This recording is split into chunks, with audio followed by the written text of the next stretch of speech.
Galería de personajes del Oriente Antiguo. Tema 11 o 11, la reina de Saba. Buenos días o buenas tardes. Aquí es mediodía y voy a empezar con este tema que es un poco extraño. Extraño porque en realidad es casi la recopilación de una leyenda que tiene reflejo en la historia bíblica y que por consiguiente tiene poco que explicar si no es pues contar esa leyenda un poco y situarla. Es toda la leyenda de la reina de Saba. Bueno, ya os habréis dado cuenta a lo largo de los 10 temas anteriores que lo que pretendemos con este curso no es hablar de Biblia, sino de ambientar nuestra lectura de la Biblia. Es decir, dar una serie de presupuestos que están ahí en la Biblia y sobre todo que están cuando nosotros nos ponemos a leer la Biblia. Y eso es lo que pretendemos. Eh, no se trata, por tanto, de clases directamente de Sagrada Escritura, sino de ambientación bíblica. Y el tema de hoy pues está un poco más afuera, ¿no? Más lateral, aunque es uno de los que más vamos a hablar de Biblia, pero ya de Biblia leída, ¿no? Más que de Biblia compuesta. ¿Cómo leemos? ¿Cómo se ha leído la Biblia? ¿Y qué ha leído la Biblia también en sí misma de su ambiente? Hoy, como digo, vamos a hablar de la reina de Saba. Y he encontrado esta foto tan bonita de un cuadro ahí en la web que pone justo debajo de la foto. ¿Eh? Veis que la representa como una mujer de raza africana y muy bella, ¿no? Pues eso es lo que pretendemos mostrar. El relato de la Biblia que nos sirve para meternos en este tema es bien conocido. Lo tenemos en Primero Reyes 10, 1, 13 y dice así. La reina de Saba oyó la fama de Salomón en honor del nombre del Señor y vino a ponerlo a prueba con enigmas. Llegó a Jerusalén con una gran fuerza de camellos, llevando perfumes, oro en cantidad y piedras preciosas. Ante Salomón se presentó para plantearle cuanto había ideado. El rey resolvió sus preguntas todas, pues no había cuestión tan arcana que él no pudiese desvelar. Cuando la reina de Saba percibió la sabiduría de Salomón, el palacio que había construido, los manjares de su mesa, las residencias de sus servidores, el porte y vestimenta de sus ministros, sus coperos y los holocaustos que ofrecía en el templo del Señor, se quedó sin respiración y dijo al rey: era verdad cuanto oí en mi tierra acerca de tus enigmas y de tu sabiduría. No daba crédito a lo que creía.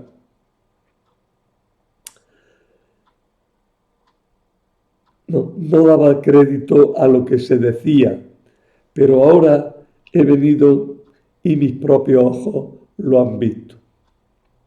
Ni la mitad me narraron. Tu conocimiento y prosperidad superan con mucho las noticias que yo escuché. Dichosas tus mujeres, dichoso estos servidores tuyos, siempre en tu presencia, escuchando tu sabiduría. Bendito sea el Señor, Dios, que se ha complacido en ti y te ha situado en el trono de Israel. Pues por el amor eterno del Señor a Israel, te ha puesto como rey para administrar derecho y justicia. Ofreció al rey 120 talentos de oro y gran cantidad de esencias perfumadas y piedras preciosas. Jamás llegaron en tal abundancia perfumes como los que la reina de Saba dio a Salomón. El rey Salomón concedió a la reina de Saba cuanto ella quiso y pidió, además de los dos regalos que él hizo, de los regalos que él le hizo con munificencia regia. Luego ella se volvió a su país con sus servidores. He omitido los versos 11 y 12 porque se salen del tema. Como veis, el relato tiene un auténtico estilo de cuento oriental, ¿eh? Recoge leyendas, recoge temas y los adapta para explicarlo y para aplicarlo a Salomón y para que tengamos un conocimiento de la sabiduría y de la importancia que la sabiduría tiene para el conocimiento de Dios y para la vida en este mundo, sobre todo para el gobierno que tienen que hacer los reyes. ¿Dónde estaba Saba? Saba es la denominación de un país lejano a Israel, del que se tenían noticias confusas y se consideraba que abundaba en riqueza y conocimiento. De él venían caravanas con aroma, incienso, mirra, joyas, piedras preciosas, animales exóticos. Se podría localizar hoy día al sur de la península arábiga, en el actual Yemen, extendiendo su influencia hacia Etiopía. Pero ojo, nosotros tenemos mapas y nosotros situamos en el mapa los países. Los antiguos tenían referencias, tenían relatos, tenían historias que se contaban y tenían muy poca idea de geografía. Se sabía que los habitantes de Saba, de esa legión lejana y maravillosa, eran semitas y eran comerciantes de largo recorrido que transportaban hacia el norte y hacia Egipto especias, metales y piedras preciosas. Se sabía, esto no lo pongo aquí, pero lo digo, que estos comerciantes eran también pertenecientes a unas tribus que a veces eran salteadores de caminos en todo el desierto, los sabeos, a los que se les tenía bastante miedo. El Salmo 72, Primeros Reyes, Isaías, Jeremías, Ezequiel, hablan del comercio y de la riqueza de este pueblo, de esta gente, de este territorio todo revuelto, ¿eh? Pueblos, territorio, gentes. Se los consideraba ricos, poderosos, incluso sabios. Pero también se les tenía miedo. Por esto que hemos dicho de que eran tribus de salteadores. En el libro de Job se habla de ellos como tribus de salteadores que caían sobre los habitantes del sur de Canaán y sobre la zona de Edom, arruinando ganado y posesiones. También en Isaías 45:14 se pondera su belleza. Y en Joel 4:8 se habla de ellos como tratantes de esclavos. Todas las referencias a este país y a estas costumbres están muy condicionadas por las narraciones que sobre él se tejieron en la antigüedad, sobre todo por las leyendas etíopes y por el relato de la visita de una reina de este país a Jerusalén en tiempos de Salomón. Del relato bíblico acabamos de tener conocimiento. Bueno, ya lo conoceríais, pero lo acabamos de leer. Las leyendas etíopes nos van a servir también para ver cómo, cómo este país era visto en la antigüedad. Y estas leyendas etíopes no influyen todavía en la escritura de la Sagrada Escritura, pero sí en la lectura de la Sagrada Escritura. Es decir, lo que contaban los etíopes, el lector de la Biblia lo trasladaba oportunamente a su lectura de la Sagrada Escritura. Y por eso a nosotros nos interesa conocer esas lecturas etíopes, pues han condicionado durante muchos siglos la lectura de la Biblia. Ya hemos visto algo del relato, ¿no? Pero ¿quién era la reina de Saba? Según Primeros Reyes y según el libro de las Crónicas, la reina de Saba es una mujer que vino a visitar a Salomón, atraída por la fama de su sabiduría y de su esplendor. Traía ricos regalos y un buen bagaje de enigmas para proponérselo al rey y así aprovechar de su sabiduría.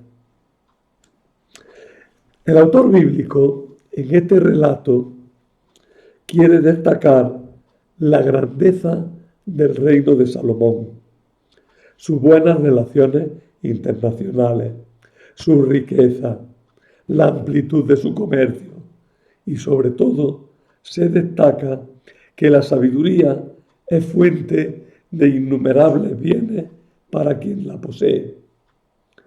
Y también, como de paso, se reivindica la importancia de Jerusalén en el conjunto de las naciones que la rodean.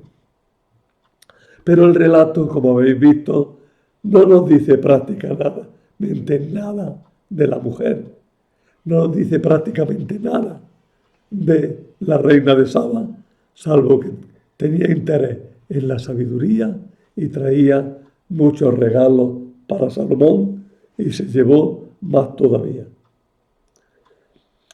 Nada se dice de ella y nada sabemos. Todo lo que nos da la Biblia es como un relato fijo de la reina en un momento determinado sin explicarnos nada de ella. Es una fotografía instantánea, un momento de la corte de Salomón que nos fascina por sus sugerencias y su belleza. La reina de Saba, por tanto, es un personaje legendario que además de la Biblia aparece también en el Corán. Y como veremos en la historia de Etiopía, es la gobernante del reino de Saba, un antiguo rey, un antiguo país que la arqueología presume que estaba localizado en los actuales territorios del Yemen y Etiopía.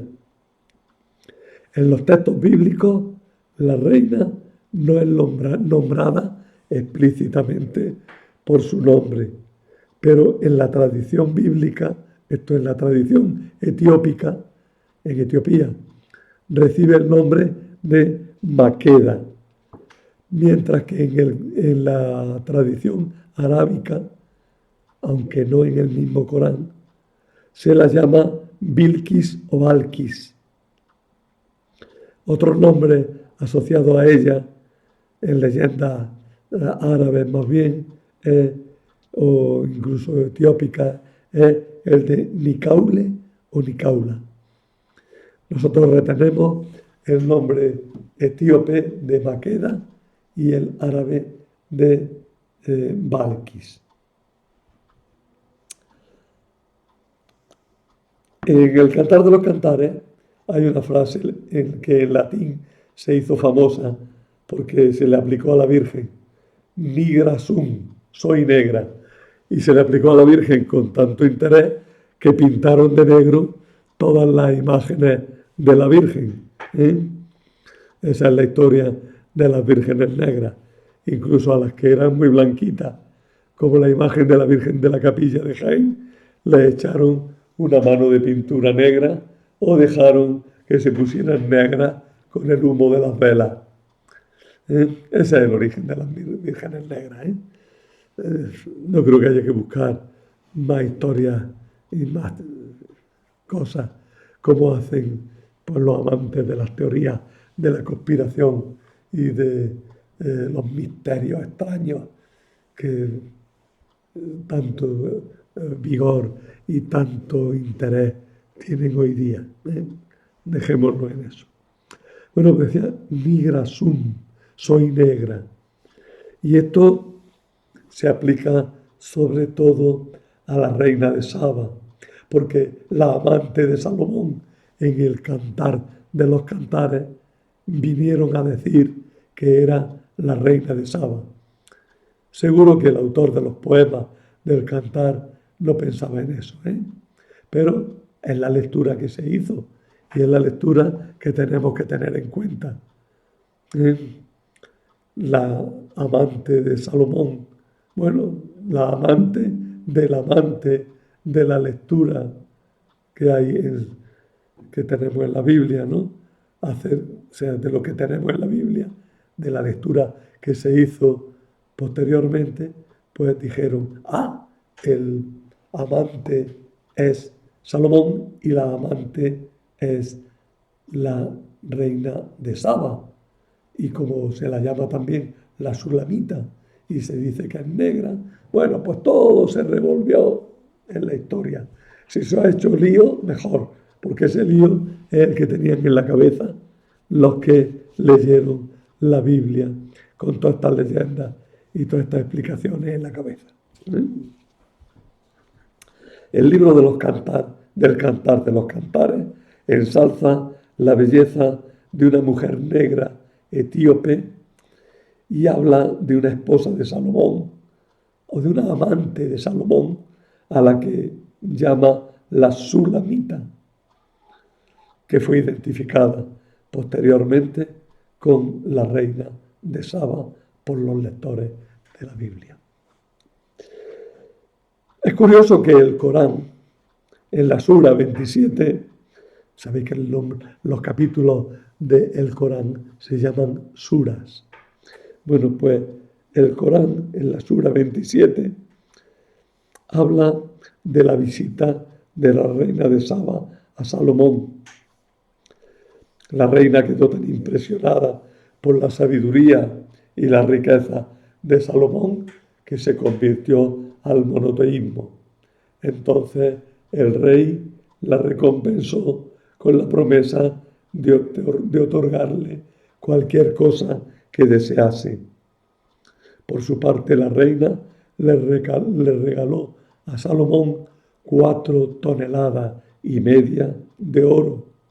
¿Eh? Bueno, como veis, las leyendas, la historia, todo lo que se dice acerca de estos personajes va engordando y engrandeciéndose, todo al servicio de destacar la grandeza de Salomón y la grandeza de la sabiduría de un rey que ha construido el templo al único Dios. ¿Y los etíopes qué dicen? En el Kebra Nagast, que es un libro que se llama así, Kebra Nagast, que es la crónica de los reyes de Etiopía y de la conversión de este país al cristianismo,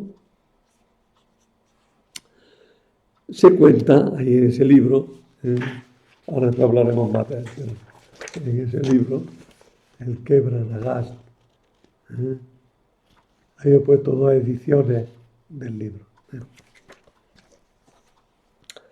Se cuenta que el rey Salomón tuvo con la reina de Saba un hijo llamado Melenic, que sería Melenic I.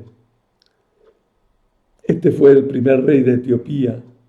Ten en cuenta que el segundo Melenic es del siglo XIX-XX, nuestro. O sea, hay una distancia de 30 siglos entre uno y otro. Pues este Melenic I fue el primer rey de Etiopía del que descendieron todos los emperadores de aquel país africano. Y este Melenic, hijo de Salomón, nacido ya en Etiopía, fue a visitar a su padre y se trajo el arca de la alianza de Jerusalén a Etiopía. Pero ahora narramos más detenidamente esa leyenda, porque nos vamos a fijar más intensamente en las leyendas de la reina de Saba, tal como se cuentan en Etiopía, que es donde tuvieron más éxito. La leyenda sobre la reina de Saba, según los etíopes.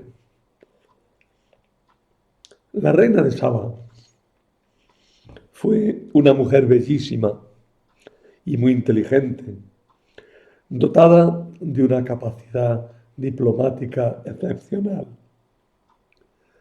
Dictó leyes que defendían los derechos de la mujer, hizo un voto de perpetua virginidad, pero tuvo que abandonarlo tras su encuentro con el rey Salomón.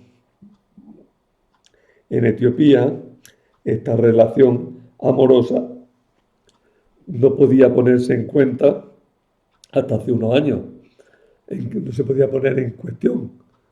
Era un dogma de la constitución del país.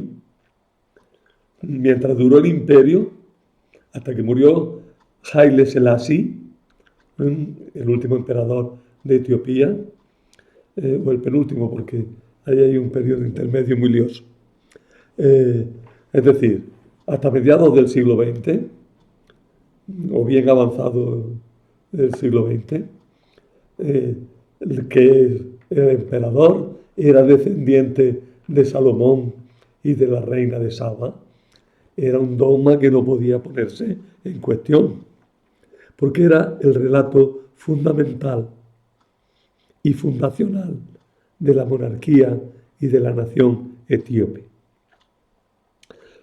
Bueno, pues la leyenda cuenta que la concubina de un noble personaje de la corte del rey de su país tuvo una hija que al nacer fue entregada a un espíritu llamado Umaya y que éste la escondió por largo tiempo en un remolino del desierto.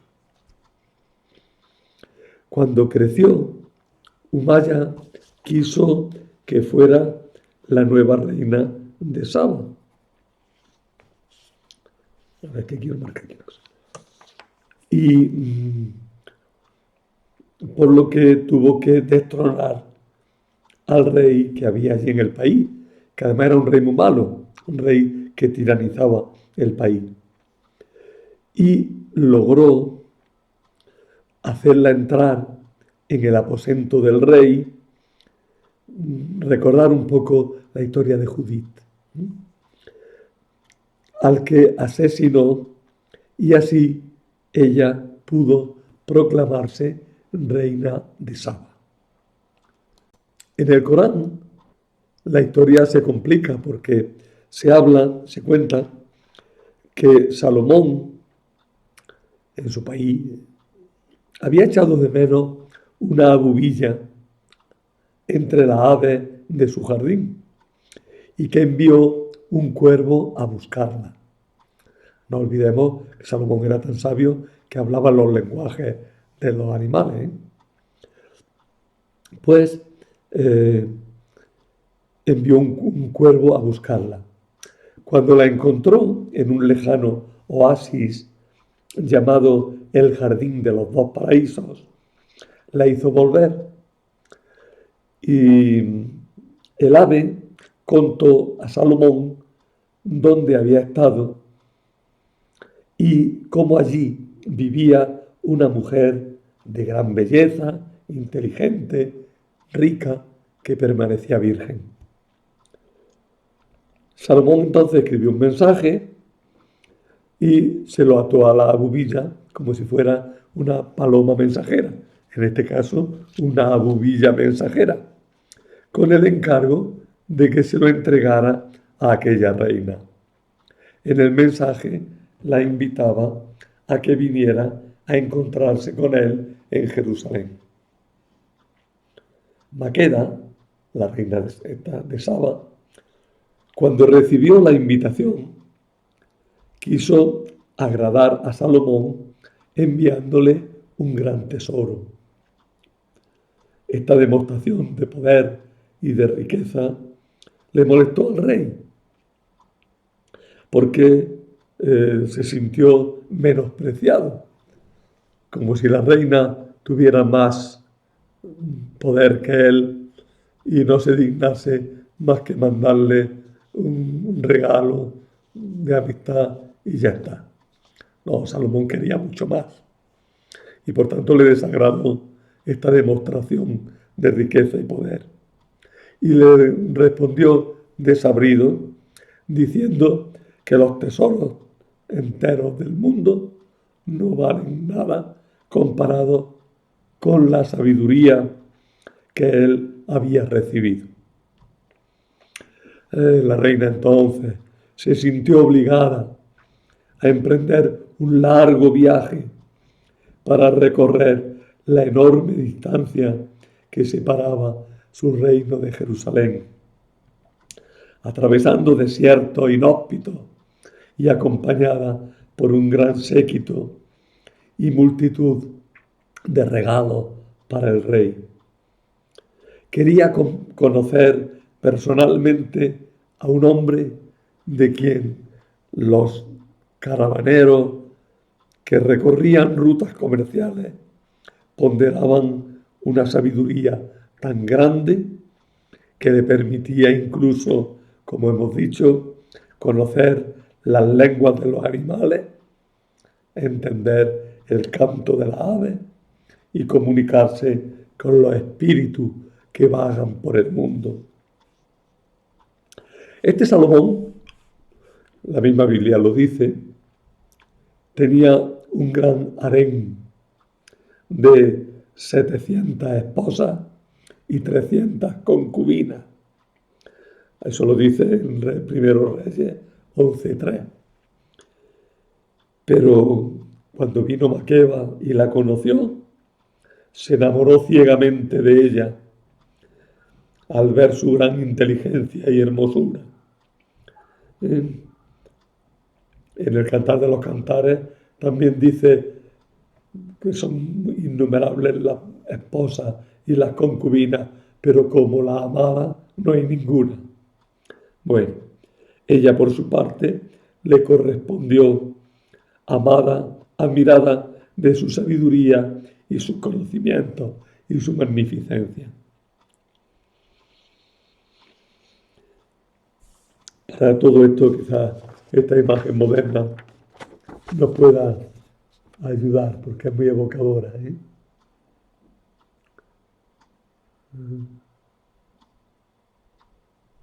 Es una imagen moderna, ¿eh? Pues bien, durante aquellos 3 años, la reina se quedó allí 3 años, en Jerusalén, donde todo le resultaba admirable y sobre todo gozaba contemplando el templo sin igual que habían mandado construir el rey.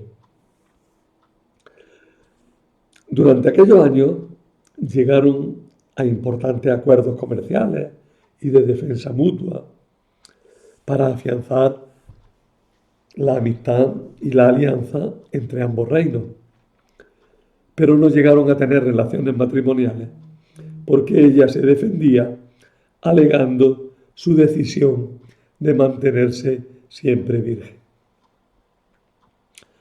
Cuando ya estaban haciendo las despedidas, la noche antes de separarse definitivamente, Salomón ideó un plan para vencer la resistencia de la reina en último extremo. Salomón ofreció un gran banquete de despedida y alargó el banquete hasta muy tarde. En el banquete sirvieron abundantes bebidas y conminó al final a la reina a que se quedara a dormir en el palacio. Ella accedió, pero con la condición de que se quedara, de que no la tocara, de que Salomón la respetara. Y el rey aceptó, pero también puso una condición, y es que ella no cogiera nada del palacio sin comunicárselo previamente. Obviamente esto molestó a la reina porque era tratarla un poco como de ladrona, pero no dijo nada. Se calló, aceptó el trato y se quedó a dormir confiando en la caballerosidad del anfitrión. Los sirvientes de Salomón, por orden de este, dejaron junto o en la habitación donde dormía la reina, dejaron una vasija de agua. Por la noche la reina sintió sed y cogió la vasija para beber. Y en ese momento sintió que una mano agarraba su propia mano que tenía la vasija. Era la mano de Salomón que le echaba en cara que no había guardado el pacto y que por tanto él, Salomón, tampoco se veía obligado a guardar ese pacto. Bueno, pues con ese truco la reina tuvo que vencer su propósito de virginidad y Salomón pudo lograr el amor carnal de aquella mujer. El rey, por tanto, tuvo una noche de amor con Maqueda o Balquis, como le dicen los árabes, y engendró al que fue el único hijo de la reina. Salomón, con tantas mujeres y tantas concubinas, solo lograría engendrar a otro hijo luego allí en Jerusalén, que sería Roboam. Lo digo de pasada porque nos interesará ahora. La reina se volvió a su reino y allí nació ya en Etiopía, en Aksum, nació el, el hijo, al que le llamó Melenik. Melenik tiene una raíz de Melek, rey. Significa algo relacionado con el rey. Bueno, pues este Melenik vivió con su madre y cuando ya tenía 20 años, la reina lo mandó a visitar a Salomón. Cuando llegó a Jerusalén, todos se admiraron de lo que se parecía a Salomón. Y Salomón mismo no pudo negar que era su propio hijo y como era el mayor, pues lo reconoció como tal, lo colmó de honores y quiso hacerlo su heredero. Pero Melenik amaba mucho a su país y quiso volver a su patria y así se lo hizo saber al rey, pidiéndole permiso para hacerlo. El rey, muy a su pesar, pues el otro hijo que tenía era muy pequeño todavía y parecía que quedaba un poco pendiente la cuestión de su heredero, pero bueno, a pesar de todo, le permitió a Melenik volver. Pero Melenik le hizo otra faena a Salomón, y es que la noche en la que se iba a ir, con diversas trampas y trucos, se apoderó del arca de la alianza y la puso entre su bagaje y se la llevó a Etiopía. Y allí en Etiopía se guardó el arca de la alianza a lo largo de los siglos hasta llegar a nuestros tiempos. Entonces, tened en cuenta que los etíopes todavía afirman que el arca de la alianza está en esta iglesia que aquí vemos, la iglesia reconstruida, claro está, pero que es el lugar donde estaría la auténtica arca de la alianza. Y esto es también muy importante para los etíopes, que no permiten que nadie la vea, sino sacerdotes muy santos, sacerdotes ya cristianos, muy santos, pero que la llevan oculta en unas procesiones que hacen en algunas ocasiones allí en aquel lugar. Este arca de la alianza, allí conservada, sería causa de innumerables milagros y de una veneración enorme porque había sido el lugar de la presencia de Dios en el Antiguo Testamento y lugar muy venerado no solo por los judíos, sino que ahora también lo sería por los cristianos. Fijaros que esta historia del arca de la alianza allí en Etiopía ha dado mucho que hablar, ha sido recogida posteriormente. Dicen que incluso algunos personajes de la historia reciente, como Hitler y no sé quiénes más, anduvieron buscándola y también dio origen incluso a películas como esa de Indiana Jones. Pero bueno, eso ya son derivaciones más actuales y más cercanas a las teorías de la conspiración que a temas religiosos. ¿Qué hay de histórico en todo esto?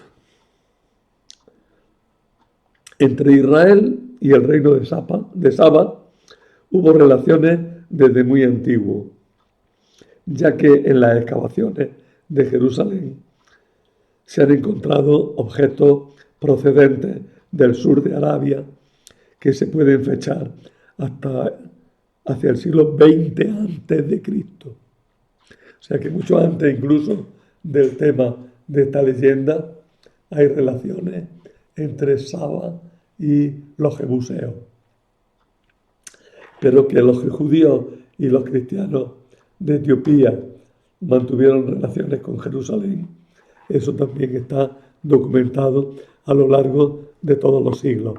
Y sobre todo, actualmente queda un resto de eso, que es el monasterio que los etíopes tienen en el techo en el techo de la Basílica del Santo Sepulcro, porque muchos etíopes quieren irse a Jerusalén para morir allí y estar cerca del lugar donde moraba Dios y cerca del lugar donde se tendrá el juicio final en el valle de Josafat. Veis cómo las historias se van mezclando, se van revolviendo, se van haciendo una masa, en la que hay que coger los hilos, uno por cada lado, ¿no? Pero que tienen efectividad. Luego, en cuanto a actitudes humanas y en cuanto a acciones. Bueno, pues que tenemos una cosa histórica y hay relaciones entre Etiopía y Palestina desde muy, muy antiguo. También dicen que en Aksum, arqueólogos alemanes encontraron restos del antiguo palacio que se supuso que era el lugar donde habitó la reina cuando nació Melenik. Pero mirad, esta historia misma sobre los arqueólogos del siglo XX ya se han cargado de leyendas y ya se han cargado de elementos de estos conspiranoicos. Y bueno, también al final no sabemos muy bien qué pasó con estos arqueólogos alemanes. Lo cierto es que hay excavaciones y están bien documentadas y se pueden estudiar sin tener que recurrir a esta leyenda. Bueno, pues eso es lo que tenemos. Una relación histórica muy antigua entre Saba y Etiopía. Y quizás ya, como esas historias son muy anteriores incluso a la composición de la Biblia, pues quizás influyeron en la Biblia y la Biblia influyó en las nuevas leyendas que se reelaboraron y hay un camino de ida y vuelta de una leyenda hasta otra que llega hasta las leyendas relativas a los arqueólogos alemanes que han trabajado allí. Una palabra apenas sobre el Kebra Nagast. El Kebra Nagast, el libro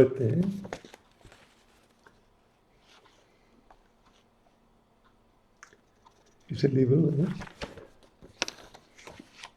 Que Kebra Nagast significa libro de la gloria de los reyes de Etiopía. Negus es el rey de Etiopía. Es una crónica que contiene relatos sobre los reyes de Abisinia y Etiopía, que parten del fundador de la dinastía, el rey Melenik, considerado como hijo de Salomón y de la reina de Saba. El libro está escrito actualmente en lengua ge'ez. Esta lengua ge'ez o ge'ez es la lengua sagrada de los etíopes actuales, de la iglesia copta. Y contiene tradiciones recopiladas hacia el siglo XIV, hacia el año 1300 ya de nuestra era. Trata del encuentro de la reina de Saba con Salomón y del traslado hasta Aksum del Arca de la Alianza israelita, de la introducción del cristianismo en Etiopía y del abandono del politeísmo astral que practicaban previamente los etíopes. Por tanto, es una recopilación muy tardía, del siglo XIV, pero de leyendas muy antiguas, y que van mezclando un poco todo. Sería como una historia sagrada de los etíopes, que arranca de la época en que eran paganos, pasa por la conversión al monoteísmo, sigue por la historia de Melenik y de los reyes y llega hasta la conversión al cristianismo y luego la evolución hasta prácticamente el siglo XIV. Algunos dicen, apoyados en las afirmaciones del colofón que tiene este libro, al final del libro hay un colofón, un dicho, una explicación, que la obra se habría compuesto en árabe. O mejor, que sea la lengua, la obra se habría compuesto en copto y del copto se habría traducido al árabe y del árabe se habría traducido al ge'ez. Lo cierto es que las leyendas que utilizaron para traducirla al ge'ez no muestran signos de haber estado escritas en copto antiguo, pero sí en árabe. Bueno, el ge'ez, el libro, el Kebra Nagast, fue conocido por los primeros europeos que eran portugueses, que llegaron a Etiopía. Los portugueses llegaron a Etiopía, enviados por el rey Manuel I, buscando la tierra del preste Juan de la India, que se suponía que era un rey que vivía al otro lado de los musulmanes y convenía hacer alianza con él para así coger a los musulmanes como en una trampa, ¿no? Como en una tenaza. Si como el rey, el preste Juan, el gran sacerdote preste, ¿no? El gran sacerdote rey de los etíopes vivía al otro lado, más allá de Egipto, pues haciendo alianza con él se podía coger a los musulmanes en una tenaza entre los europeos por el norte y los etíopes por el sur. Esas eran las especulaciones que se hacían aquí en España y en Portugal. Y por eso, y en toda Europa en definitiva. Pero el rey Manuel de Portugal, que tuvo ocasión con los viajes de Vasco de Gama, luego, todos los viajes que se hicieron alrededor de África y llegaron a Etiopía, pues como tuvieron ocasión de encontrarse con este reino y con estos reyes, pues creyeron que el Negus, el rey de Etiopía, era el preste Juan de las Indias, del que se hablaba en Europa. Y quisieron hacer alianza con él. Bueno, pues estos viajeros trajeron a Europa el libro de Kebra Nagast, tradujeron algunos pedazos, se imprimieron algunos trozos, pero hasta el siglo XVII y los trabajos de James Bruce, o como se diga, James Bruce, conservados en Oxford, dieron una información más precisa de este libro. Actualmente el Kebra Nagast está publicado en inglés, traducido en inglés, en dos recientes traducciones, en dos recientes ediciones, una del 95, de 1995 y otra de 1997. Y se tradujo también al francés y al italiano, y la traducción al italiano realizada por Lorenzo Mazzoni ha sido recogida ha sido retraducida al español y es la edición que tenemos en el español. Lamentablemente, esta traducción está hecha directamente, o sea, esta edición está hecha directamente por este Mazzoni, muy en relación con los Rastafari de Jamaica. Mira, es que se mezcla todo. Sabéis que en Jamaica surgió el grupo de los Rastafari, que dicen que Haile Selassie, el último emperador, era el Mesías definitivo, la última encarnación de Dios, y que, por tanto, ellos veneran al rey de Etiopía, al Negus de Etiopía, como el verdadero Mesías. Pero vinieron incluso a presentarle sus tributo y su reconocimiento. Y el pobre Haile Selassie, que no sabía nada de nada, le decía, pero ¿cómo decía eso? Yo soy un hombre, yo soy sencillamente, soy el rey de Etiopía, es verdad que soy descendiente de Salomón, y por tanto descendiente de David. Pero yo no soy el Mesías, ni mucho menos, pero nada, no le hicieron caso. Se fueron muy contentos a Jamaica después de haberse encontrado con el, con el Negus. Y allí en Jamaica los Rastafari siguieron reconociendo al rey de Etiopía. Por eso tienen la bandera de Etiopía, que ya no existe el rey de Etiopía, ya es una república, pero bueno. Siguieron reconociéndolo como el auténtico Mesías. Por cierto, un gran cantante es Bob Marley, ¿no? Pertenecía a estos Rastafari, a esta secta protestante de Jamaica. Bueno, he querido contar todas estas cosas y mezclar todas estas leyendas para que veáis cómo la mente humana elabora, pero elabora siempre sobre base y transmite mensajes a través de lo que elabora, ¿no? Y he querido que conocierais un poco todo esto que ambienta quizá un poco la composición bíblica, pero sobre todo la lectura que se hizo de la composición bíblica, en un ir y venir de las leyendas, de modo que una leyenda condiciona a otra y esta otra se aplica a la primera para modificarla y crear una nueva que vendrá después. Y así fijaros que hemos unido a los etíopes, a los del Yemen del Sur, a los escritores de la Biblia, a los etíopes actuales, a los jamaicanos y protestantes Rastafari y a Bob Marley, que es un autor de música moderna, ¿no?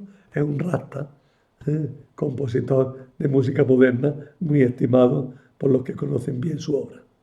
Y ya está. Acabo con esto, este extrañísimo tema que creo que os puede ilustrar y abrir perspectivas en la lectura de la Sagrada Escritura.